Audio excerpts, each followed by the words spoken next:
it's kind of cool, right? Like it's like, oh yeah, it looks like the very skeleton of like a bullet hell type pattern. Welcome to a game dev tutorial on Love2D. This is going to be a very multi-part tutorial where I cover a lot of the fundamentals of game development. And eventually we're going to have a finished project from this tutorial series. But in this video, I'm going to explain the real fundamental concepts of a game loop and drawing things to the screen and animating things around the screen. So that's going to take quite a while because I really want to explain things properly and make sure that all of you watching are getting it. And I don't want to gloss over things or rush through. So Love2D, I would really recommend you just kind of look it up online and read about it and see if you're interested in it. But my argument for it over something like Unity or Unreal is that, or even like Godot, is that it's all code. There's no GUI. And that really forces you to understand what you're doing. If you eventually switch over to some kind of GUI-based game dev thing like Unity, you will benefit a lot from knowing how to program like this rather than using a GUI. I'm a really big proponent of learning things from the fundamentals, and I think this is a good way to do it. Pygame is another good option, but Love2D can transition better into doing real projects. You can do real stuff in Pygame too, but it's a lot. It just doesn't run as well. Like it's not as powerful. Python is slow. Python isn't good for making games compared to most other compiled languages. So this is all going to be done in Lua. We're going to be doing pure code in Lua, and you just need to install Love2D as an exe or like the DMG file and put it somewhere easy. I just have it on my desktop because I use it all the time. And when you open it, if you just double click it, this is what will happen. You get no game. Because what Love2D wants you to do is to make a folder and then create a file in the folder called main.lua. And then it wants you to drag the entire folder into here. Now it's telling me no code to run because my folder is empty. So I'm going to put code in there. I'm going to be using Vim because in Mac OS, there's not really a built-in WordPad type program that's good at just typing text with no extra stuff on it. When I code, I use Visual Studio, but for maybe the first 2 videos, I'm going to be using Vim just to show you and really make a point that you don't need any like fancy software type things. You just need to make like a text document basically, and you throw it into here and it will run the code. And if you're on Windows, just do it in WordPad or Notepad or whatever, and then save as, type main.lua and save that into a folder. And then you drag that folder into here and it will work. And you don't need to install a bunch of stuff other than Love2D. Okay. But I am going to be doing Vim. It's basically like a really nerdy version of Notepad, I guess. So the first thing we're going to do is type every Love2D program has specific functions that need to be there. And you just kind of learn these by heart, I guess. Or you can look that. I mean, once you start doing this a few times, you'll remember all of this.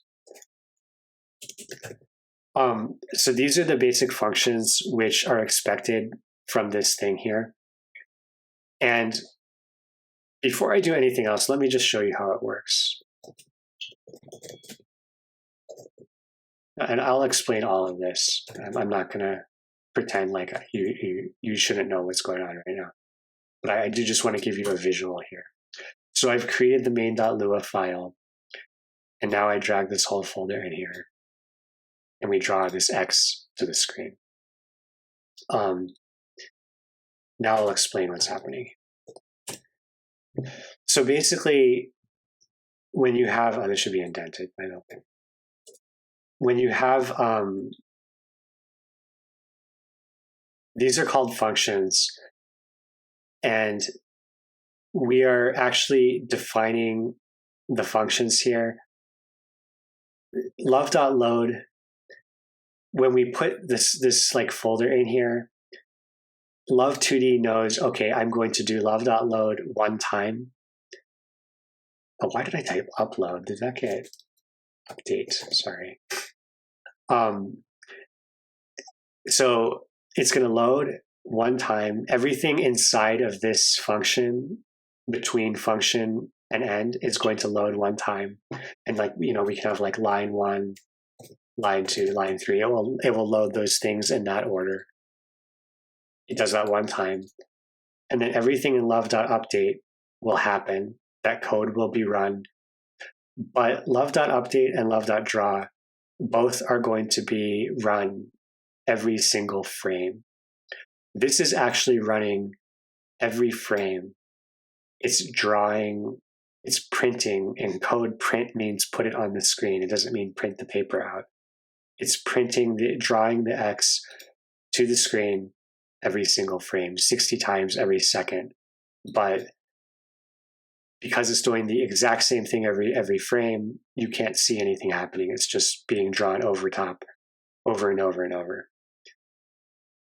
And so everything in update and draw happen 60 times a second, every single frame, right? And that's why people use the word game loop. Everything is a loop. It keeps happening over and over, and it's up to you to kind of control that flow with your code to make the resulting, it just does this every frame. You have to give it certain instructions so that what happens isn't just an X on the screen or some buggy thing happening. It should be a thing that looks like a game. And that's what we're going to start learning how to do here. So love.graphics.print is another function because you can kind of see the similarity here, right? We have a dot, we have these parentheses, but somehow we have a thing inside the parentheses, whereas these are empty. We'll get into more details about functions later, but basically a function is a thing you're telling the computer to do. And love.graphics are things that are kind of telling the display driver to do certain things. Like it's somehow telling your computer, put this on the screen, and it's doing things that you don't really need to know how it's doing it. But love.graphics.print, as we see, if we put a quotation mark and we type something in there, and then we run the code, we see that it prints that. I'm just going to close that. We see that it just puts that on the screen, just like that. So what does this have to do with games? Well, we're going to be doing ASCII graphics like Dwarf Fortress before it was on Steam. Eventually, we'll switch over to animated sprites, and Love2D is very good at doing animated sprites and stuff like that. But you kind of need to know the fundamentals before. You don't need to know them. Like I could just show you the code and you could put it in there and it would work. But then you have all this code in there that you don't understand, and it gets confusing. There's a lot of code involved in getting the sprites to animate. So we want to keep things as simple as we can for now with ASCII graphics. So instead of an X, let's do an O, because it looks more like a person from like a top head view of a person walking around, I guess. And so why is it when we do this, why is it going at the top left? It's because the origin point is actually at the top left. This is the coordinates of 0, 0. If we don't tell it where to put this O, it's going to put it at 0, 0. So if we want to put it somewhere else, we need to tell it where to put it. So let's do that. So love.graphics.print it's expecting you to give it something. You're giving it a thing to put on the screen. But then if we put in a comma, now it's expecting an X coordinate. And you can look this up. Like, I encourage you to do this when you get going. You just type in, it will always like go to the wiki when you do this. You can see what it wants. So it's telling you, okay, like text and then X and then Y, and there's a bunch of other stuff. Don't worry about any of this stuff, but it tells you what this stuff is if you care. But this is too confusing right now. We don't need to worry about any of this stuff right now. And these are all optional. Like we need to put some text, otherwise nothing's going to go on the screen. But we can input as many of these as we want. But if we put something here after the comma, it's going to be interpreted as the X coordinate. So let's just put 200, comma 200. So what this is saying is draw an O at 200, 200. And let's just make sure that's doing what we think it's doing. Yes. So it went over 200 on the x-axis and then up. So this is going to take you a while to get used to. You're probably used to the origin 0, 0 being down here. But for some reason in like games graphics, the origin is usually up here. So it's like 200, and then this is the 0 on the y. So when we increase on the y-axis, it actually goes down. So it's 200 pixels, 200 pixels. So that's pretty easy. Love2D defaults to 800 by 600 though, and I find that confusing, especially when we want to like move things around. I like it to be like an even dimension. So we're going to use in love.load, we're going to use another one of the built-in Love2D functions and do this. And this is basically telling it how big you want the window to be. We do this in love.load, meaning this only happens one time. It's just going to set the window size. So now when we save and run that, the window should be bigger, and it is. So it's now 1000 wide and 1000 high. And this is the 200, 200 point. So that seems pretty self-explanatory. But let's look at a few more things just to understand a little bit better how this is actually working. Let's do an X at the same spot and see what happens. I don't know. Think about, what do you think is going to happen? Looks nice, right? What's happening is, if you've ever used something like Photoshop or any kind of art program that uses layers, it's the same concept here. It helps to remember that this, like, computers are interpreting everything very literally, and you're telling it, okay, draw me an O at here. Now draw me an X here. And so it's drawing an O, and then it's drawing an X on top of the O. And we can, like, let's just do this, like, again.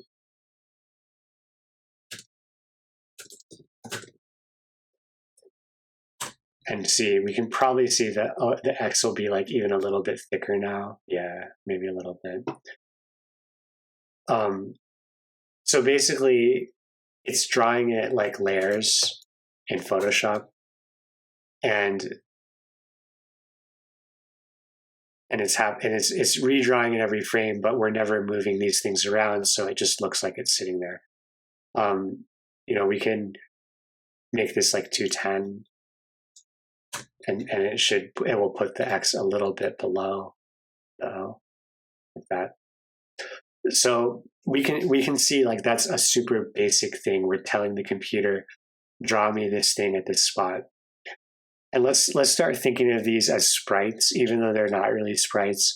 Just like in Dwarf Fortress, like the old Dwarf Fortress, we can pretend that these are characters rather than, because for all intents and purposes, like once we have the actual animated sprites in or whatever, the code is going to be exactly the same. We're not, all the things we're going to do with these ASCII things are going to work for sprites as well. And once we start moving these around, I think you'll see better what I'm talking about. Like they really will start to look like, okay, I get it. This is like a game. Okay. So how do we move it?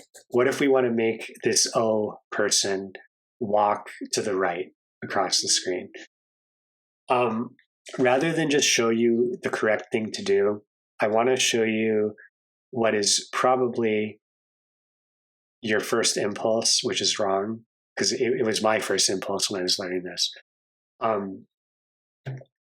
So you don't really know any of the coding syntax yet, other than what I've showed you, or maybe you have some previous experience. But without worrying about how exactly you would type it, let's just think about what we know about how this game loop works, and what would we need to do to make the sprite walk right across the screen, to move from left to right, so that he would just keep moving until he goes off the screen.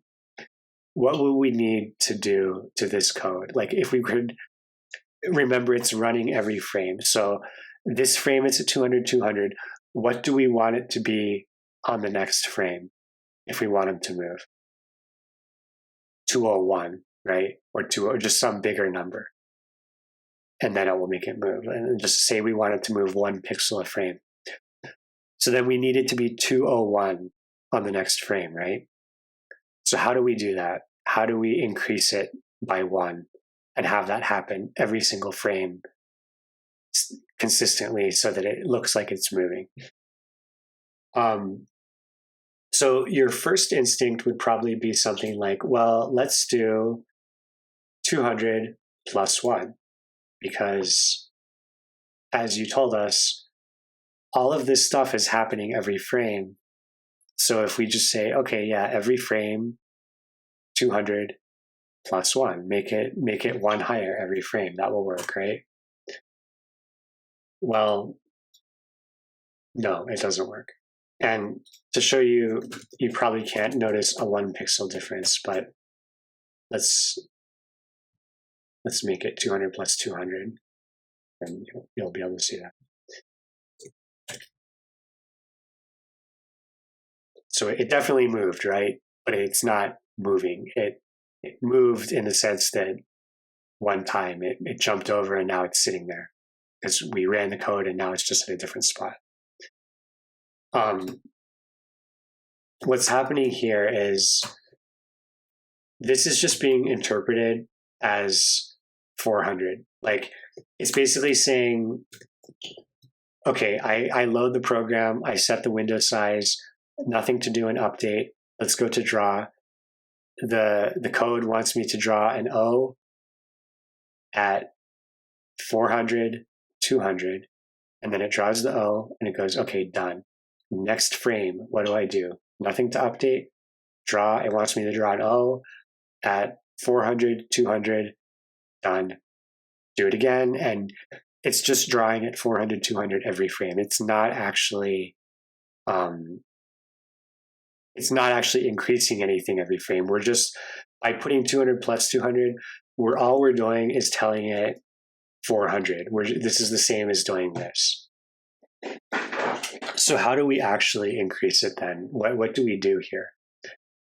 And I told you game loop can be confusing. That I'm going to keep coming back to this. The fact that these things happen every frame is going to confuse you over and over and over. And as you learn new things, you're going to, like, for months and months, you're going to be having things happen where you try to do something, you go, oh yeah, this doesn't work because it's happening every frame. It's going to take you a long time to get used to that. So what we can do here, though, to make it move, we're going to make a variable. And I want to give you one kind of stupid example here just to make a point. The point is that we can call a variable whatever we want. So I'm going to call it like giraffe because it has nothing to do with anything. Like I just want to find a word that has nothing to do with anything. And we're going to say giraffe equals 200. The reason for that is every time I was trying to learn from a tutorial, when you use, like, if I can make the variable, if I name the variable X, you might mistakenly think that the code somehow knows that, like, that this is the X coordinate and I'm calling it X, and somehow the computer knows that that's supposed to be an X coordinate because I called it X, but I'm actually only calling it X for my own convenience, right? I'm calling it X. If I call it X, it's because it makes a lot of sense to call it X. Giraffe makes no sense, but I want to do this really quick just to show you, because the point is you can call a variable whatever you want, and the computer doesn't care what you call it. So we're drawing this at giraffe, and it still works because as far as this goes, like when we say giraffe equals 200, from that point on, the code recognizes giraffe as exactly the same thing as 200.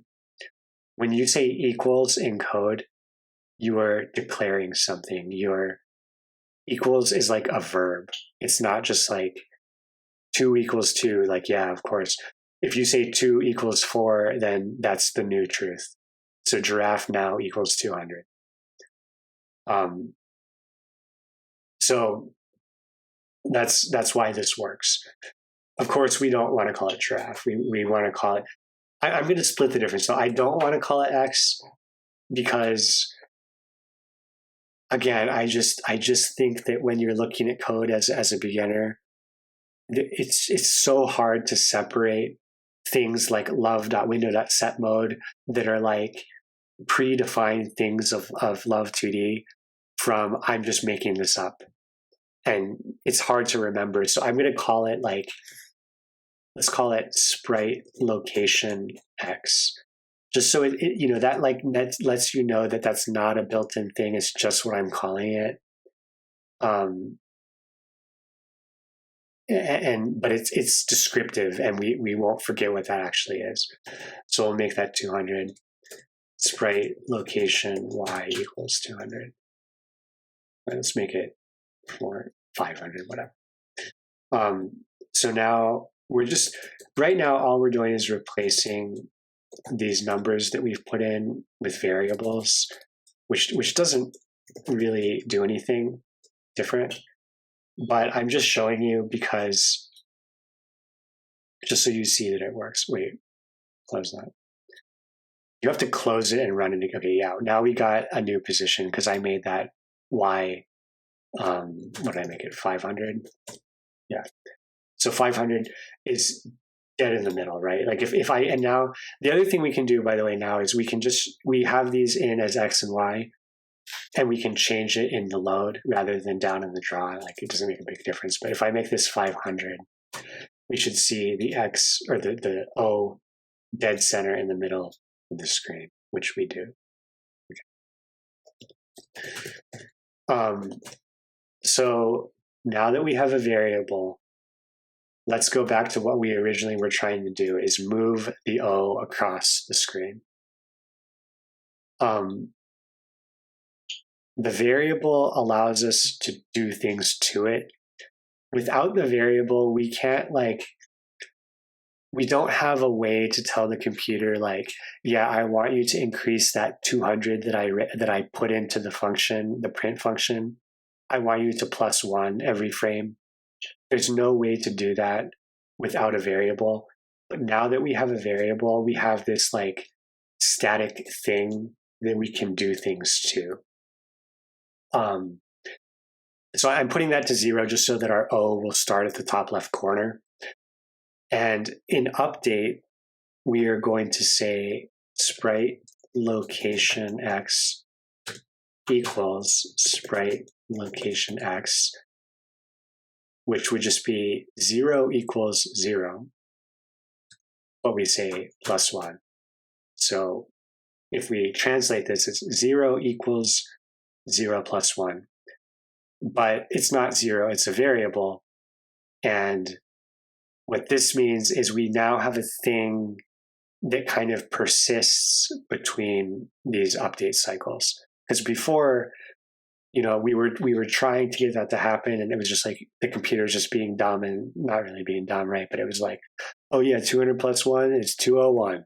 And then it comes back and it's like, yeah, 200 plus 1, 201. And it's just doing the same thing over and over. But now we're telling it, no, you need to remember there is this thing, sprite location x, and when we increase it by 1, the next frame you come to, it now has retained its new value. So this is going to work. We say sprite location x. So the code is going to say, let's just run it, and then that'll do my explanation. Oops. There he goes. Moving across the screen. Because, right, we have, it goes, okay, 0, it draws them at 0. Well, actually, it doesn't. Really specifically, it says, okay, 0, update happens, okay, 0 is now 1, it starts, and then it goes draw, where do I draw him? Sprite location x. Okay, that's 1. It draws him at 1, starts over, it's already done this, it doesn't do this again. Update, okay, 1 is now equal to, where do I draw him? 2. Okay, now it says sprite location x is now equal to 3, where do I draw him? 3. And it does that 60 times every second until he's off the screen. Now, let me revisit this syntax a little bit and really explain it, because this is not intuitive. I know it's not. We say sprite location x equals, again, this is like a verb. We are changing the value when we say equals. That's a code thing that's true in all of these programming languages. When you say equals, you are changing something. So we are changing sprite location x to sprite location x plus 1.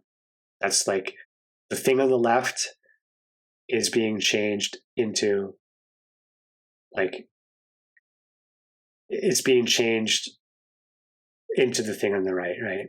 So, and then this is checking what that value is and just doing it. It's drawing it at that spot. Okay. So what can we do here? What else can we do with this? Let's make the guy move faster. If we increase by 5, what does it look like? What just happened there? Okay. Yeah, and now he moves very quickly. Also, if within games, like if we make this number too big, it's not going to really look real anymore. Like if we try to go, I don't know, like 40, it's probably going to break the illusion of movement a bit. I mean, you kind of see the seams, right? Like you can kind of see it jerking across. It does still like it does still look like it's moving, but that's you can see what's happening, right? Like it's just every frame it's drawing it 40 pixels to the right. So what if we wanted to go diagonal? How do we do diagonal movement?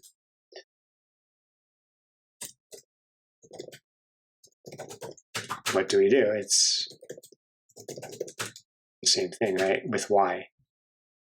So this is just going to update this and this by 1 every frame,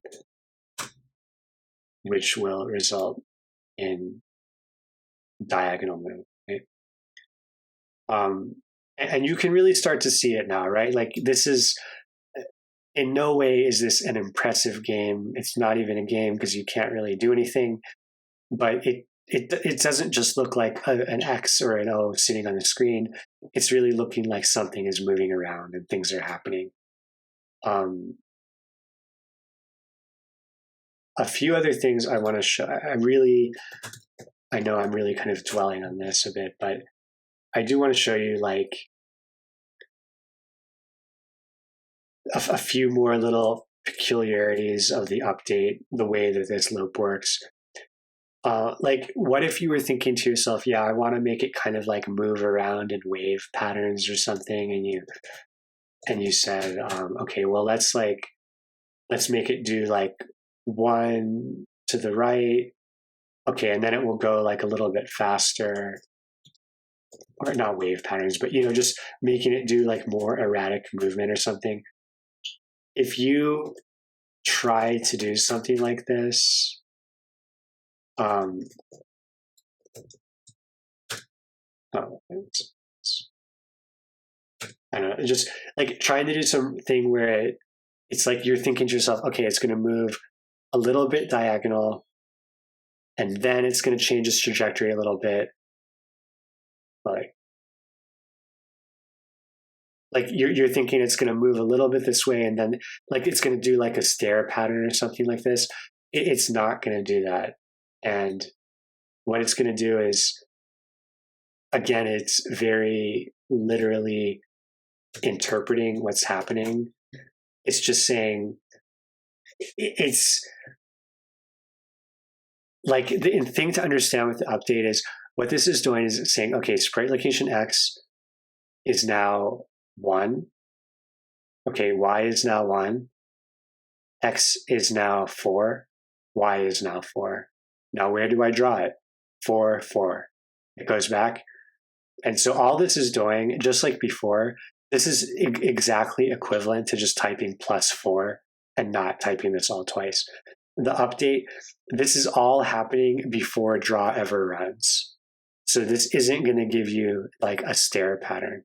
And that's what I mean about you're gonna come into this, you're gonna run across this a lot where you're like, I want to do this specific thing, and you try to do it the way you think it would work, and you're like, oh yeah, that doesn't work because it's a game loop, and you're just gonna hit your head on that wall a lot probably as you try to do stuff, but eventually you will, it will click. You'll start to get it.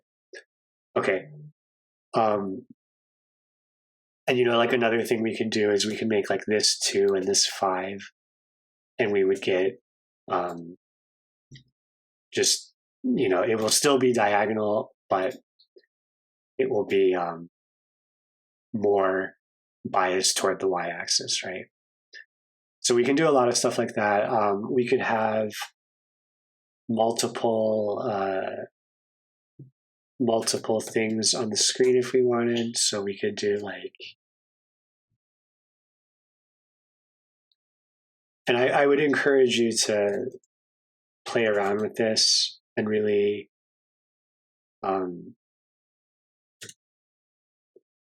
like don't just do the tutorial exactly as I do it, and see what you can make happen with, this is a pretty limited, the stuff you've learned so far is a pretty limited tool set, but you can do some cool looking stuff, right? Like you like that's not super cool, but it's kind of cool, right? Like it's like, oh yeah, it looks like the very, very skeleton of like a bullet hell type pattern. You could have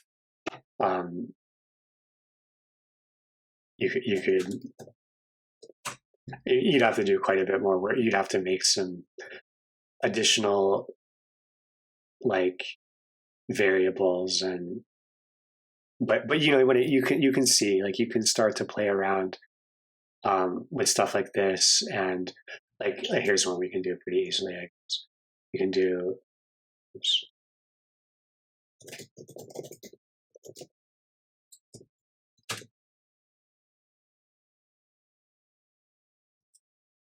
Oh wait, that actually isn't going to work. I can do sprite location X minus. No, I can't do minus, but I could do. I'm just trying to think of some other little pattern I could make without changing much code. Starting at the 0. I don't know. Let's just start it at like the middle.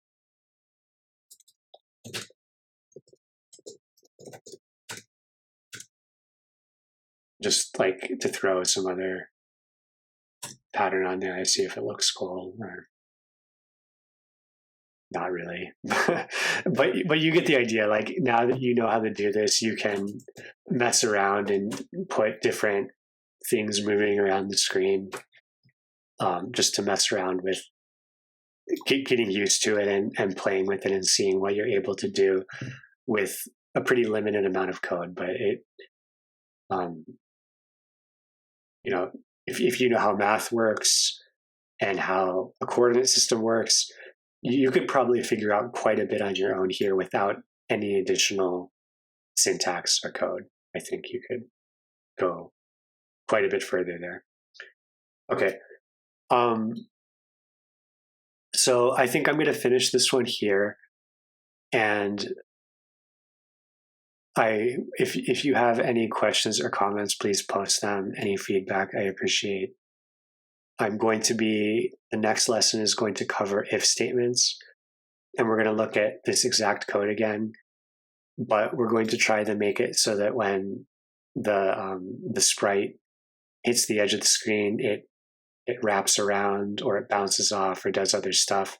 And we'll use if statements to achieve that. So like, if you're at the edge of the screen, then you need to do something else rather than just keep going. One other thing I did want to show you is, let me delete these goofy ones for a second here. Because these things are going off the screen, what we can actually do as well with variables, and this is kind of like how you debug.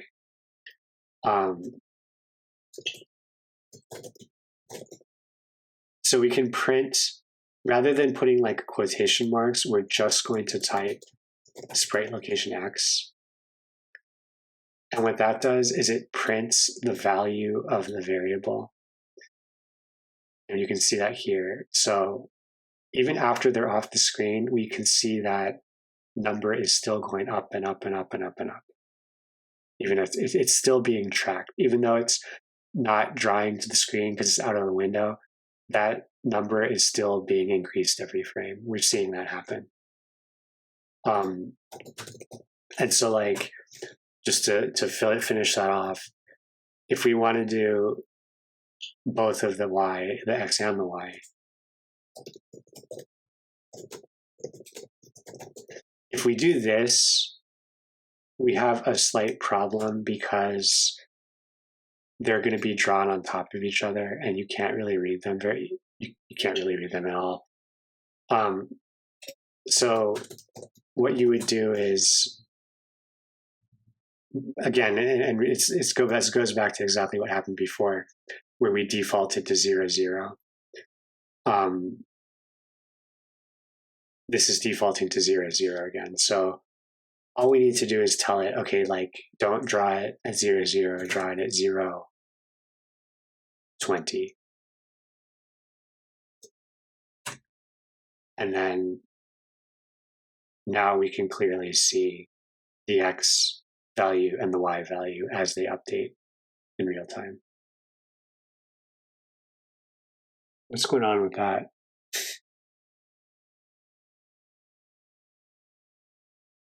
Yeah, I don't understand why these numbers are getting like garbled there, but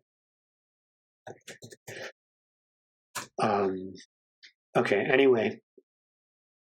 So this is basically, this is the end of lesson 1, and we'll be looking at the if statements in lesson 2.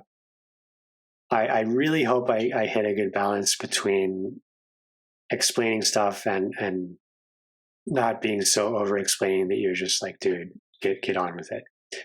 But go ahead and practice this a lot on your own if you can. Just give it a shot, and it's actually really fun once you just start messing around. It's a lot less intimidating than you'd expect. And to be quite honest, like, things do get complicated in coding, but this is really the heart of it, right? Is variables and putting stuff on coordinate, like in games, putting stuff at specific coordinates. It's really the heart of it, and this is why you want to understand this part so well, is because this is the core. And even when it does get really difficult, this still is the core of it. And if you can get your head around this, I think you can get your head around pretty much anything in coding. So thanks for watching.